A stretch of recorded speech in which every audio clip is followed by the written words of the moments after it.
Hello all, non टेकी में आपका स्वागत है। तो हम हैं अपने पाइथन ट्यूटोरियल्स के दूसरे वीडियो में, और अगर आपने अभी तक पहले के ट्यूटोरियल्स नहीं देखे हैं तो प्लीज उन्हें देखें ताकि आपको इस ट्यूटोरियल को समझने में मदद मिले। लिंक डिस्क्रिप्शन में दिया गया है।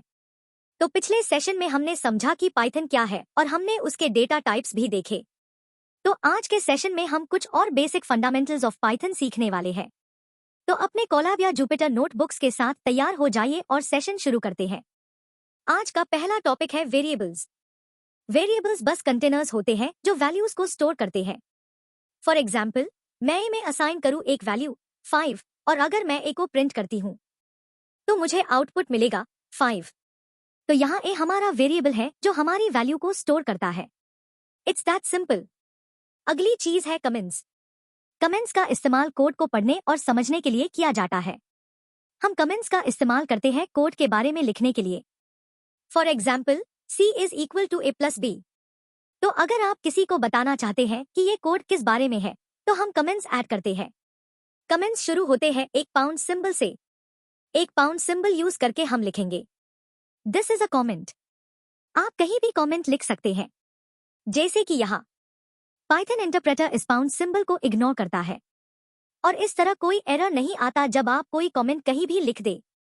अगर हमें अगली लाइन में भी कोई कमेंट लिखना हो तो अगली लाइन में आपको एक और पाउंड सिंबल ऐड करना होगा और फिर उस लाइन में कमेंट लिखना होगा। अगले हैं कीवर्ड्स और identifiers. Python keywords special reserved words होते हैं जो एक स्पेसिफिक मीनिंग एंड पर्पस रखते हैं और उनका इस्तेमाल किसी भी चीज के लिए नहीं किया जा सकता, बल्कि सिर्फ उन्हीं स्पेसिफिक पर्पस के लिए किया जा सकता है। फॉर एग्जाम्पल, आपके पास टोटल 33 कीवर्ड्स होते हैं जिन्हें आप एक वेरिएबल के नेम से असाइन नहीं कर सकते। तो ये वो टोटल 33 वर्ड्स है जो पाइथन यूज करता है, and we can not use them to name a variable. For example, if, else, true, false, continue, break, etcetera. अगला है आइडेंटिफायर। आइडेंटिफायर एक नाम होता है जो एक वेरिएबल, एक फंक्शन, एक मॉड्यूल या किसी और ऑब्जेक्ट को पहचानने के लिए दिया जाता है। फॉर एग्जाम्पल, अगर हम किसी भी फंक्शंस या क्लासेस को एक नाम देते हैं तो वो नाम आइडेंटिफायर के रूप में जाना जाता है। कुछ नियम होते हैं जो हमें ध्यान में रखना चाहिए किसी भी वैल्यू को एक आइडेंटिफायर के लिए असाइन करने से पहले। पहला नियम है कि आइडेंटिफायर एक डिजिट से शुरू नहीं हो सकता। आप एक आइडेंटिफायर को कुछ इस तरह से नहीं रख सकते, डिजिट से शुरू होते हुए। अगर मैं ये कोड रन करूं तो मुझे एक एरर मिलेगा। ये एरर है इनवैलिड सिंटैक्स, लेकिन आप एक डिजिट से खत्म कर सकते हैं, तो ये काम करेगा। अब अगर मेन नेम 1 को प्रिंट करती हो तो मुझे नॉन टेकी मिल जाएगा। दूसरा नियम है कि आप सिर्फ अंडरस्कोर को एक स्पेशल कैरेक्टर के रूप में ही इस्तेमाल कर सकते हैं। तो अगर आप किसी और कैरेक्टर का इस्तेमाल करते हैं वो काम नहीं करेगा। फॉर एग्जाम्पल, हम डॉलर सिंबल का इस्तेमाल करते हैं, डॉलर इज इक्वल टू 5। ये एरर है इनवैलिड सिंटैक्स। या अगर आप नेम को -1 देते हैं तो वो भी एक एरर थ्रो करेगा। लेकिन अगर मैं यहाँ अंडरस्कोर का इस्तेमाल करूं और अगर मैं इसे रन करूं तो मुझे कोई भी एरर नहीं मिलेगा। असल में आप सिर्फ अंडरस्कोर को एक वेरिएबल के रूप में भी दे सकते हैं। अगर मैं अंडरस्कोर को प्रिंट करती हूं तो मुझे 5 एज अ वैल्यू मिलेगा। तीसरा नियम है कि आइडेंटिफायर्स कीवर्ड्स नहीं हो सकते। फॉर एग्जाम्पल, जैसे हमने कुछ मिनट पहले सीखा, कीवर्ड्स क्या होते हैं। If, else, true, false, etcetera, ये सारे कीवर्ड्स हम यूज नहीं कर सकते। अगला चीज है यूजर इनपुट्स। यूजर इनपुट्स वो इनपुट्स होते हैं जो हम अपने एप्लीकेशन के यूजर्स से लेते हैं। For example, age, name, email, password, phone numbers, etcetera. तो सबसे पहले हम इनपुट फंक्शन देखते हैं।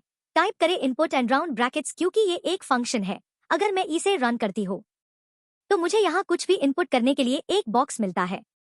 इफ आई टाइप एनीथिंग तो ये मुझे एनीथिंग एज एन आउटपुट देता है। लेकिन आपका यूजर कैसे जानेगा कि क्या एंटर करना है? इसलिए हम एक स्ट्रिंग देते हैं और हम लिखते हैं एंटर द टेक्स्ट।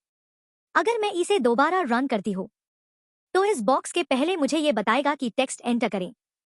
टेक्स्ट कुछ भी हो सकता है। मैं लिखूंगी वेलकम टू नॉन टेकी, तो देखिए ये टेक्स्ट प्रिंट हो गया है। अब चलिए इस इनपुट फंक्शंस का इस्तेमाल करके एक छोटा सा प्रोग्राम बनाते हैं। मैं यहाँ एक और लाइन ऑफ कोड ऐड करूंगी। अब हम एक प्रोग्राम बनाएंगे। सबसे पहले मैं एक कमेंट ऐड करूंगी, create a program to add two numbers, जो ये नंबर्स यूजर से ले लेंगे।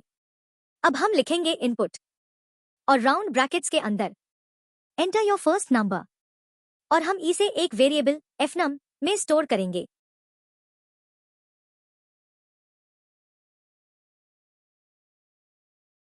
अब मैं एक और इनपुट बनाऊंगी जो दूसरा नंबर ले लेगा। इनपुट और राउंड ब्रैकेट्स में एंटर द सेकंड नंबर लिखेंगे और हम ऐसे एक वेरिएबल snum में स्टोर करेंगे।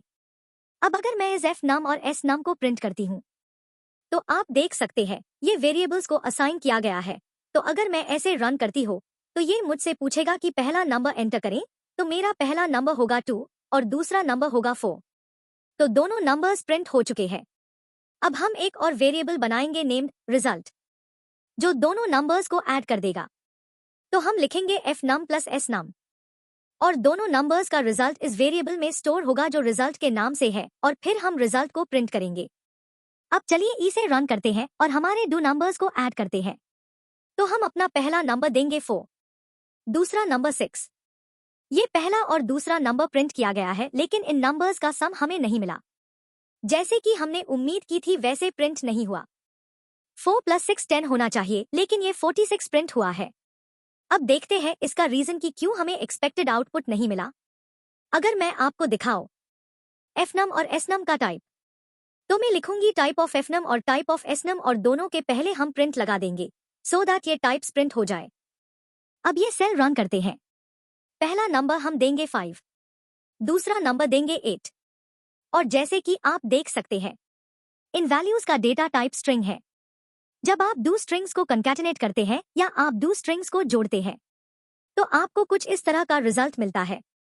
फॉर एग्जाम्पल, नंबर्स के बजाय अगर मैं कुछ टेक्स्ट लिख लेती हूं, जैसे नॉन है मेरा पहला इनपुट और टेकी ले लेती हूं दूसरा इनपुट, मुझे रिजल्ट नॉन टेकी मिल जाएगा।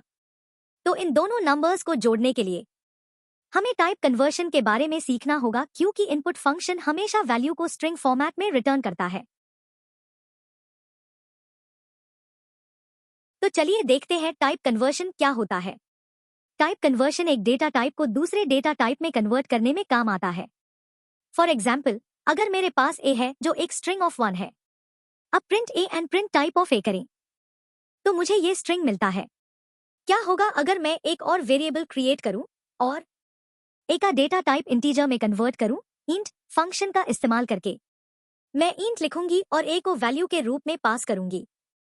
अब अगर मैं b को प्रिंट करती हूं और प्रिंट टाइप ऑफ b करती हूं तो आप देख सकते हैं वैल्यू 1 है और डेटा टाइप इंटीजर है, जो बेसिकली ये बताता है कि हमने ये स्ट्रिंग को एक इंटीजर में कन्वर्ट कर दिया है। उसी तरह से आप एक इंटीजर को एक स्ट्रिंग में कन्वर्ट कर सकते हैं। तो चलिए एक एग्जाम्पल लेते हैं, जैसे c इज इक्वल टू 45। अब अगर मैं प्रिंट टाइप ऑफ c करती हूं तो ये एक इंटीजर है। अगर मैं लिखूं strc, मुझे 45 इन्वर्टेड कॉमास में मिलेगा और एक वेरिएबल d में स्टोर कर दूंगी और प्रिंट करूंगी टाइप ऑफ d। आप देख सकते हैं ये एक स्ट्रिंग है। अब किसी भी डेटा टाइप को दूसरे डेटा टाइप में कन्वर्ट कर सकते हैं। अब चलिए वापस उस प्रोग्राम पर जो हमने कुछ समय पहले बनाया था और उसमें यूज करते हैं टाइप कन्वर्शन। तो हम हमारे रिजल्ट वेरिएबल में लिखेंगे int ऑफ fnum और fnum को कन्वर्ट कर देते हैं इंटीजर में और snum के साथ भी सेम करेंगे। अब अगर मैं ये सेल रन करती हूं, पहला नंबर 4 देते हैं, दूसरा नंबर होगा 6 और जैसे आप देख सकते हैं रिजल्ट है 10। लेकिन fnum और snum का डेटा टाइप अब भी स्ट्रिंग है। ये इसलिए है क्योंकि हमने हमारी इंटीजर्स को वेरिएबल में असाइन नहीं किया है, हमने उन्हें बस रिजल्ट कैलकुलेट करते समय कन्वर्ट किया है। बट मैं आपको दिखाती हूँ smart way of doing this. तो जब भी हमें इनपुट में इंटीजर लेना हो, उस ही समय हम उस इनपुट को int फंक्शन में डालकर इंटीजर में कन्वर्ट कर ले। और अब मैं इसे रन करती हूँ तो पहला नंबर देंगे 8 और दूसरा नंबर देंगे 7। तो रिजल्ट है 15 और अब आप देख सकते हैं दोनों नंबर्स का डेटा टाइप इंटीजर है। तो आज के लिए इतना ही गाइस। आई होप आपने कुछ नया सीखा होगा। और अगर अपने स्क्रीन पे दिए गए वीडियोस अब तक नहीं देखे हैं तो प्लीज देखिए और लाइक शेयर एंड सब्सक्राइब करना ना भूलें। हम अगले वीडियो में फिर मिलेंगे नए पाइथन ट्यूटोरियल्स के साथ। तब तक keep learning and thanks for watching.